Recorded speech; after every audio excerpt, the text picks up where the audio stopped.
আজ আমার weight loss journey day 1। তো প্রথমেই ঘুম থেকে উঠে 1 গ্লাস গরম জলের সাথে অল্প একটু চিয়া সিড মিশিয়ে আগের রাত্রে ভিজিয়ে রেখেছিলাম, সেটাকে খেয়ে নিলাম।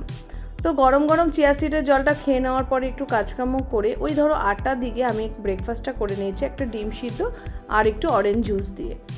তারপর কাজকর্ম সারাটারা হয়ে যাওয়ার পরে স্নান টান করে বানিয়ে ফেলেছিলাম একটা ফ্রুট জুস। এটার মধ্যে ওয়াটারমেলন আর বিটরুট আছে, দুটোকে জুস করে খেয়ে নিয়েছি। সত্যি এটা অসাধারণ খেতে। তোমরা যদি কেউ ওয়েট লস নাও করতে চাও তাও এই ড্রিঙ্কটা খেতে পারো। এটা স্বাস্থ্যের জন্য সত্যিই খুবই উপকারী, স্কিনকে অনেক বেশি হাইড্রেট রাখে। তারপরে সকালবেলায় বানিয়ে রেখেছিলাম একটা ডিটক্স ওয়াটার। এই গরমে তো ডিটক্স ওয়াটার লাগবেই, সেটা তুমি ওয়েট লস করো চাই না করো। আর ওয়েট লস করতে তো এটা দারুণ হেল্প করে, এটা দেখতে যতটা সুন্দর ততটা খেতেও উপকারী।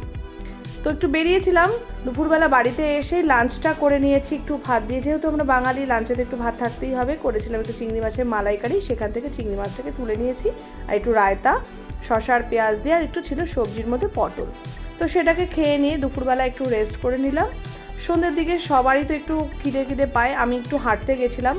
হেঁটে এসে খিদে যখন পেয়েছে তার সাথে বানিয়ে নিয়েছিলাম একটু চাট মতন, সেটা শসা পেঁয়াজ একটু টমেটো কুচি আর মটর দিয়ে। রাত্রিবেলা একটু ঘুগনি, টক দই, একটা রুটি আর শসা।